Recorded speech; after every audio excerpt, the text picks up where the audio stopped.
recording this meetup, and the recording just started so that I can share this on YouTube later on for those that were not able to make it, or for those that are here to share it with your coworkers or use it as a reference. For those who are joining this meetup for the first time, let me briefly introduce myself and the organization that I work for. My name is Martin Costin. I'm a senior agile coach at ProAwareness and a professional Scrum trainer at Scrum.org. The first part means I get to do all kinds of amazing coaching assignments. I'm currently engaged with an oil and gas company here in the Houston area. And as a professional, my apologies for that. My internet just cut out for a brief second. Let me restart my screen share and we can proceed where we left off. All right, so as I was saying, as a professional Scrum trainer at Scrum.org, I'm licensed to teach amazing classes like Scrum Master classes, Product Owner classes, another PSM coming up tomorrow, which I'm very excited about. I have a history as a software engineer, DevOps engineer, currently in charge of the US expansion of ProAwareness. Been practicing Agile since 2009. My experience goes back about 12 years to when the first official version as we know it from Scrum Guide came out, based out of Houston, Texas. ProAwareness itself has been a business for more than 15 years now. We have 400 professionals worldwide, 150 years of combined coaching experience. And in case you want to know more about us or me, you can find us online on proawareness.com and on LinkedIn. With that out of the way, let's look at the outline for today's meetup. To really talk about release and engineering, we first have to briefly address the concept of an agile release train, because that is like the sphere within which an RTE operates. So we're going to briefly look at what an agile release train is, what are the characteristics, et cetera, to move on to why do we even need a release and engineer, right? So we have this group of people working together. So why do we need that very specific role, and what are alternatives in different setups, right?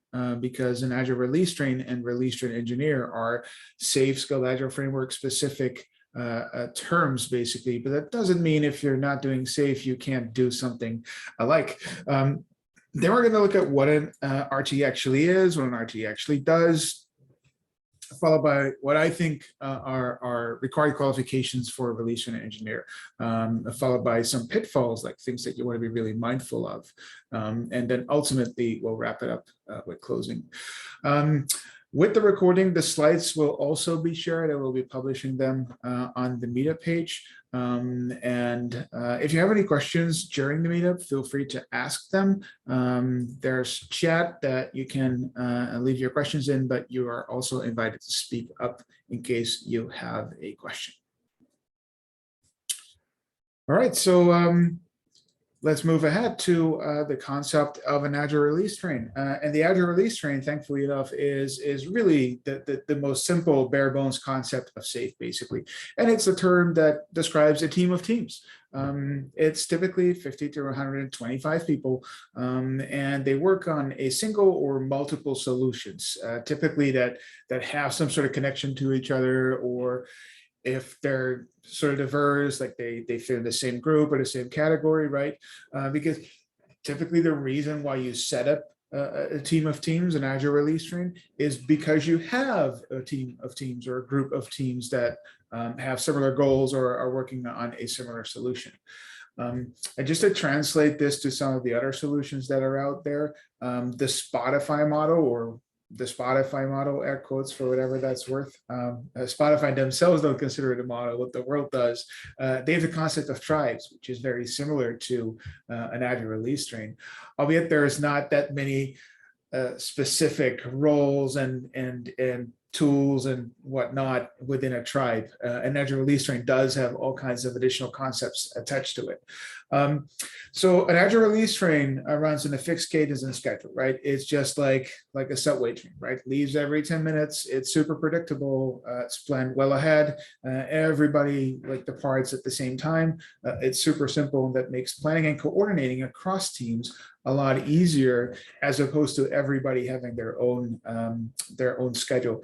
And in SAFe, that concept's called program increments, right? So the program increment is 12 weeks long, in which you have 5 increments or sprints that last 2 weeks, and then the 6th one is sort of like the last sprint within which you wrap up the current program increments and start planning out the next one. And an Agile release train runs program increments, and all the teams within that Agile release train operate on that same schedule within that program increment. Were you to run multiple of these Agile release trains at the same time, because obviously if you got more than this number of people and many more teams, if they're building the same solution, it becomes some sort of a solution train that still runs in the same cadence, right? So that's one of the bigger things with scaling. You want to have a similar cadence because it makes all kinds of things like mostly dependencies and coordination a lot simpler. Planning, that's another one of those, right? And an Agile release train, that team of teams consists of Agile teams, right? And SAFe specifically calls this Agile teams because you can be Agile without necessarily using any framework. Well, given that we're using SAFe, you're using SAFe, which is technically a framework. But they can use Scrum, they can use Kanban, they can use a combination of both, they can use anything else that they want, as long as they stick to the basic rules and the cadence that there is within that release train. Each team has their own Scrum Master, each team has their own product owner. The only big thing really that SAFe sort of adds on top of that is the RTE, the release train engineer, obviously, product management, and the system architect, right? And these roles are all very similar in the sense that they are there to facilitate and coordinate between those teams within the Agile release train, right? So they're all sort of like a servant leadership role, though product management is slightly different because they do set the direction for the art. The RTE, I'd say, and the system architect are really those servant leadership kind of roles. I sort of like drew like a picture on the right-hand side that I've used in a meetup that we had earlier, I think late last year. And that sort of like displays very simply, in a very simplified fashion, an Agile release train, right? So an Agile release train, in addition to everything I just described, has two additional concepts: a program backlog for the entire art, and then a team backlog per team. Again, the terminology is a little different from when you're using Scrum or something like that, but it's all very similar, and you can still do Scrum or whatever, even if you're inside an Agile release train. Obviously, maybe it's needless to say, but I want to say it just for the record, right? If you're doing SAFe, it's all built on that lean Agile mindset, and leadership is paramount in any sort of transformation, any sort of Agile effort, right? So I want to make sure we have that on top of mind where we're talking about leadership has to be involved in these transformations. Any questions at this point?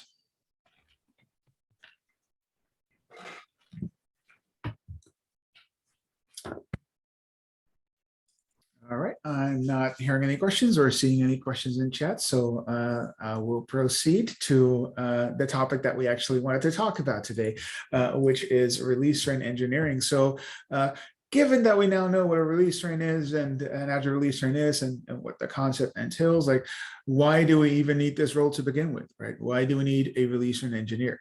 A release train engineer is needed because if you have multiple teams working together, synchronization is needed across those teams, right? And while you could say, yeah, sure, you can leave that up to the teams to ensure that synchronization, and that may hold true. My experience is that it should, if you grow like beyond 2 or 3 teams, the synchronization and coordination effort becomes larger, and that takes away more and more time from the people that are supposed to be supporting those teams that are now operating at that synchronization level, basically. And if you want to make sure that Scrum Masters, for example, can keep supporting their teams and we don't need to bug development team members to do synchronization too much, then you want to have someone that helps out and facilitates that so that that synchronization keeps being like a light concept, but still happens without really detracting a lot of time from those teams. Other things why release train engineers are very important are things like program execution, right? The execution of the program increment, meaning making sure we're all on the same schedule, making sure we have system demos at the end of each iteration, in which like teams show any tangible process that needs to be shared with others, maybe that they need feedback on. Another one is risk management, right? How do we deal with risks, and not just the ones that we know beforehand, because they are sometimes easy to tackle, but everything that pops up, right? Also part of program execution. Dependency management, like SAFe has tools and means to create a lot of transparency around dependencies, right? Like the program board. However, they still need to be managed, right?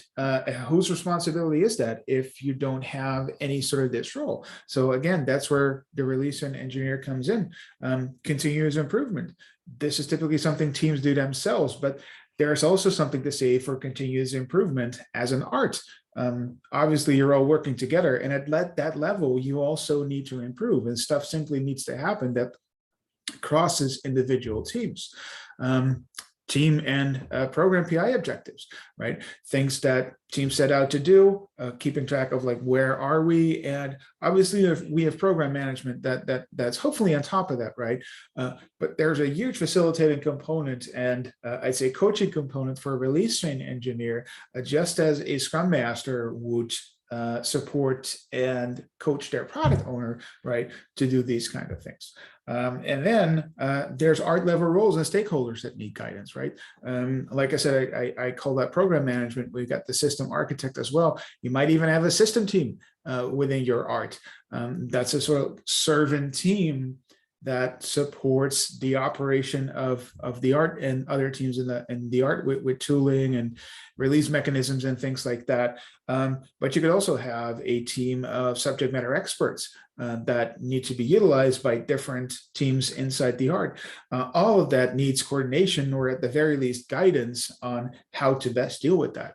So as you can see, once you're in art, especially if you got like 6, 7, 8, 9, 10 teams, it becomes a little bit more complex, and we need a servant leader to support that whole and make sure that that agile release train can keep on running and can keep delivering value, because ultimately that's what this is all about.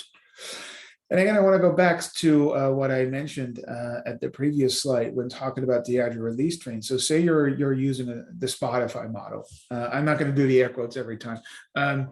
You have somebody at the tribe level as well that supports all the others, right? Like an agile coach or a tribe coach, which is very similar to a release train engineer. Noe, do you have a question? I only use LastPass just because it has the right. Somebody went off mute, so I assumed there was a question.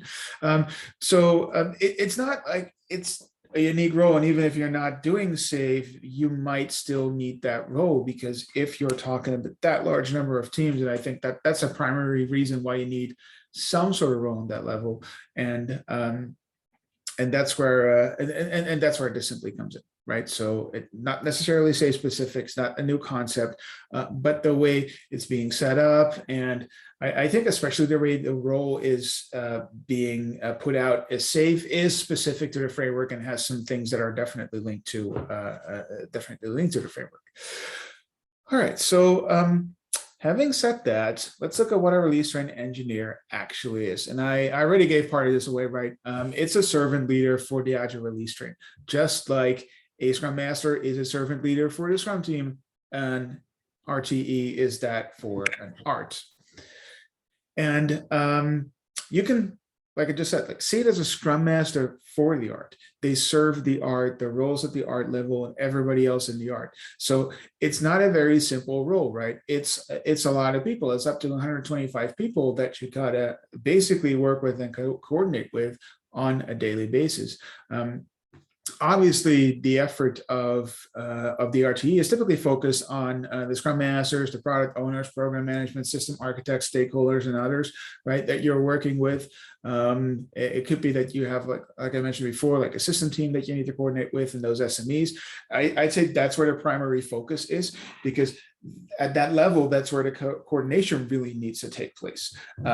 But it could also very well be that RTs are being pulled in for team level things where either a Scrum Master needs help, or it involves something that ultimately ties back to something at the art level, or they might help in doing problem solving as a third party observer.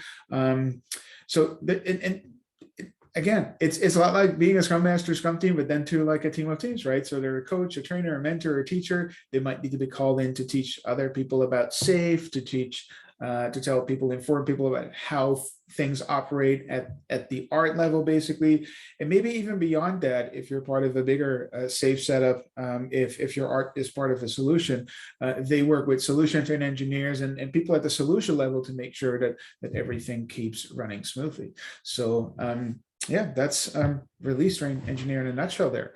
I'm going to pause here, see if there's any questions before I move on to what does an RTE even do all day long. I see first question here in chat. It says, does RTE require a different certification than Scrum Master? That is an excellent question, and I'm going to say yes and no. I'm going to say yes, because as a release train engineer, you need SAFe knowledge at the very least, preferably experience. But then again, there would not be a release train engineer had someone not gone first. So you can get that experience on a job, but I'd say you need SAFe knowledge. You need a certain amount of SAFe knowledge, right? So you can go to a leading SAFe and go through a 2-day program and like sort of know what SAFe is, but I don't think that's going to cut it for an effective release on an engineer to be really successful at their role, because there's a lot of SAFe specific stuff attached to this, right? If you're doing Spotify, your tribe codes, you get to figure all that stuff out yourself, which is, again, there's something to say for, hey, SAFe has a toolbox you can pull from, whereas you got to figure it all out. But then again, if you got to figure it all out yourself, there's like no certification that really comes with that. And if you're doing SAFe, there is certification that comes with it. So I say no, it's not a requirement. Yes, it will definitely be very helpful. Skilled Agile has release engineer training that comes with certification specific to this role. It's a 3-day program. There's a lot in there. And a lot higher level detail that we're going to be talking about today. So that would be my answer. It's not required, but it's advisable. The only nuance I'd like to make there is if you're part of like an official transformation into SAFe, or you're doing SAFe completely by the book, then everybody needs to go through classes and be certified, et cetera, right? So, but then you'll automatically be pulled into those classes as an RTE. So little to no effort required other than paying attention and showing up. Great question. All right, so yeah, let's have a look at what an RTE actually does. I sort of summarized it as like they help with. I did that because I want to emphasize this is really a servant leadership role, even though there's stuff that really belongs to the RTE and they absolutely need to pick up and own. That ownership for certain things is important, so that people like know, like, hey, for which things do we actually go to that RTE? Just to look at like what to do, like, so to help with product and program backlog management, right? Just as the Scrum Master serves their product owner, RTEs make sure that the program backlog is in shape, keeps being updated, that the team backlogs are being in shape, that we sort of like retain alignment across the board within the art. And even though product owner, they do that through their product owners basically, but it's still something that they want to achieve. Another big part, and this is something where I'd say they really own it, is PI planning, right? Setting up the whole PI planning event and basically the IP sprint. There's also an inspect adapt event for the entire tribe. That requires a lot of coordination, a lot of preparation, a lot of planning, right?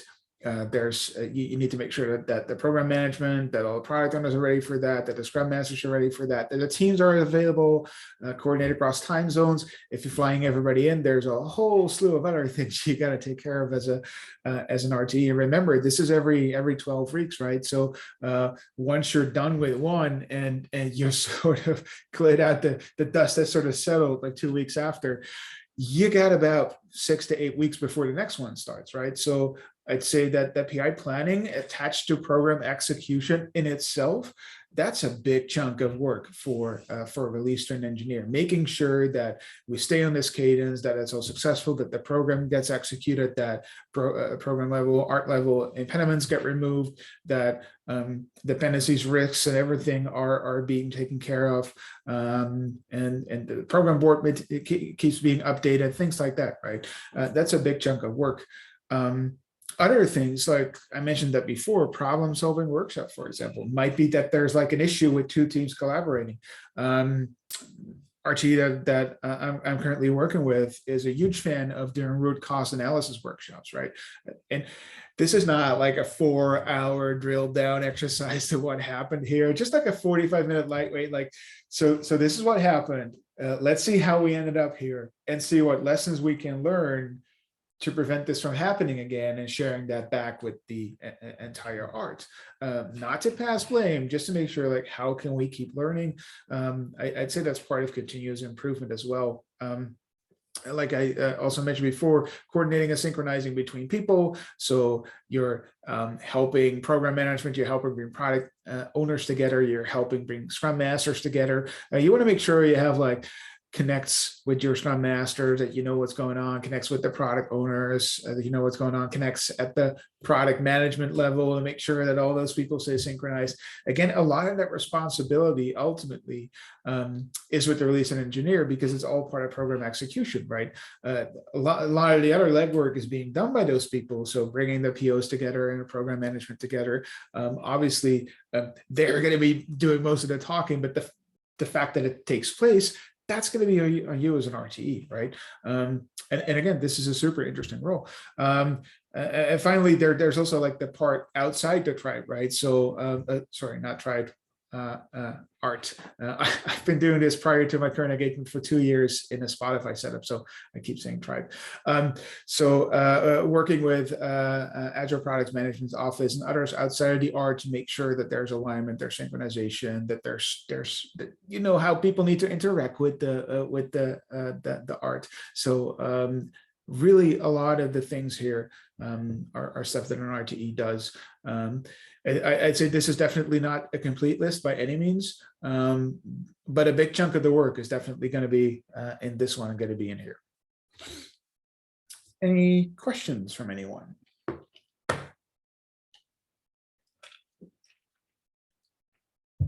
I hope my internet is still holding up. I'm on a 4G connection, so I got no way to confirm that right now. So I'll see it in the recording afterwards.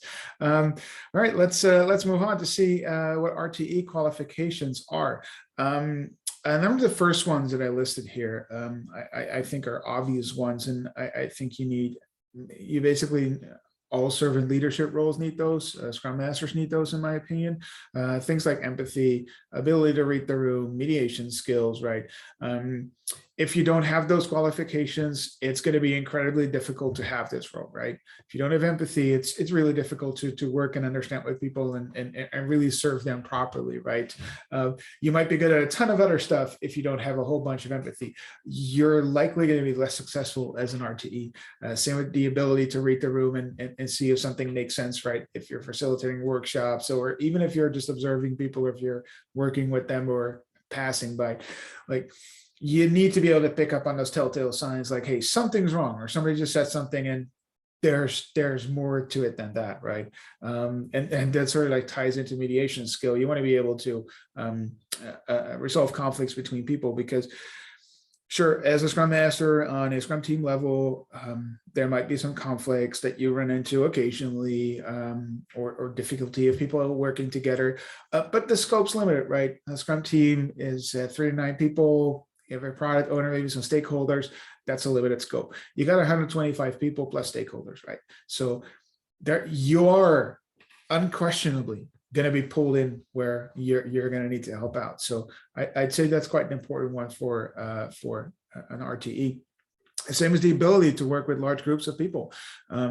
You're going to have to like go through that entire arc. You're going to have to be able to talk to all those people and deal with all those people maybe coming to you. And even if, consider this, right, you have 10 teams, 10 agile teams in your agile release train. and let's say each of their own Scrum Master and product owner, that's 20 people that you're going to have to work with on a daily basis. Even if you cut that number by half, it's 10 people. That's already quite some work, right? That's like a full Scrum team, probably even more, but with a lot of different issues and a lot of moving parts attached to it, right? Being able to take different stances based on context is another big part of it. Like I said, you got to go from like supporting the Scrum Master, supporting the product owner, to working with teams, to working with stakeholders. Probably lots of context switching. And even though we know people are typically not good at context switching, obviously you stay within a context of your role and what you're doing, but there's a lot of different things going on at the same time. So you have to be able to coordinate that. And at the same time, keep thinking strategically. Sure, there's a lot of tactics to this, right? But all those tactics can be, I don't want to say delegated or outsourced, but you can get help from other people in arranging those tactics, right? It's not something you have to do as an engineer. You're just responsible for them taking place. I think that strategic component is much more important. Like, how are we doing as an art? Like, where are we heading next? Like the ability to think long-term as well, and tie in what happens on a daily basis to those strategic objectives. And I'm not just mean product objectives, but also process objectives around what value we deliver, the amount of innovation that we do, those kinds of things, right? You really have to consider that component, and you need that strategic thinking ability as an RTE. Safe knowledge is, like I said before, you want to know what safe is if you're an RTE. Again, you can just like try it if you're in a tribe and there's not all these moving parts. But if you just like walk into an existing Agile release train as a release engineer and you have no safe knowledge, it's going to be really tough, like the first 2 or 3 PIs before you really get a hang of this, right? So having that knowledge, I'd say, is incredibly important. And the last one, and I say this for all servant leadership roles in an Agile context, basically. So Scrum Masters, RTE, anything that goes to the top of that. I wouldn't say like corporate leadership, but like you need experience working in an Agile development team. If you've never experienced what it's like to be in a truly Agile team, you've never been through any sort of transformation, any sort of change effort, you read about SAFe in a book, you've never been part of a team. Number one, empathy is first of all going to be very difficult, but you don't have a lot of the baggage and I'd say I think baggage covers it, that comes with going through a transformation like that, right? And the reason I also put this in there, I see a lot more Scrum Masters and Agile coaches that have never been part of a team, right? They were managed before and now they became a Scrum Master. They've never been part of a team that's actually being Agile, that has that mindset, that executes on this, right? That builds, that delivers something. And I think as an RTE, in order to be effective and help others with that and coach others with that, and also making sure that their teams are Agile, right? Because that's another big chunk of this, making sure that they are Agile, that they're that they have the right mindset, that they have the right culture. You need to have a very deep understanding of that culture and that mindset. And you can't get that from a book. You can only gain that through experience. So I'd say that that's very important qualification for an RTE. I'm going to pause again, see if there's any questions at this point. Hi, so I have a question, and unfortunately I don't know much about SAFe. I'm more of a Scrum person, so maybe this question is completely off, but that's fine. How would you like, what would be kind of like a similar role in Scrum? Would it be kind of like a Scrum Master of Scrum Masters? Yeah. Okay. Yep. Thank Yep. you. Yeah, that's what it seems to be. Yeah. Yeah, exactly. Yeah. Interestingly, I haven't said it like that. I thought I had put that in my slide, but I actually removed that sentence. So my apologies. But it's like want to go to the pitfalls. It's like segue into that. It's like a chief Scrum Master, but not a chief Scrum Master, right? So you're there to help and facilitate all the other Scrum Masters, not to lead them in the hierarchical sense. But yeah, you're absolutely right. So it's kind of like if there's any type of work that involves several scrum master or several teams. They're there to kind of help mediate and assist Yes. across the teams. Okay, Yes. thank you. Absolutely correct. Great question, Liz.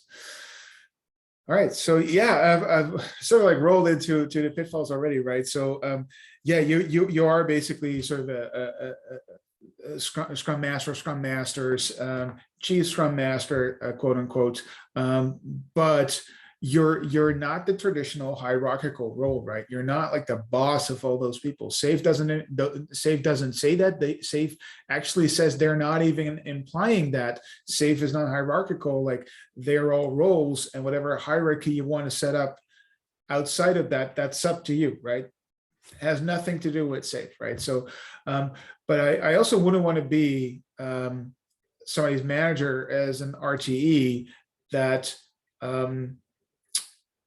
how do I put this? I wouldn't say it's as bad if it's for the scrum masters, right? Because those are the people you work with, and you're part of the same craft. So I would say that that's a good issue. But if it's for like the product manager, product owners, product management, or anybody in the teams, it would be a bad thing, right? So that's when there's sort of a conflict, because you can easily end up in a steering role. So you're not a traditional manager. You're not having any specific hierarchical position from a sales perspective, none at all, right?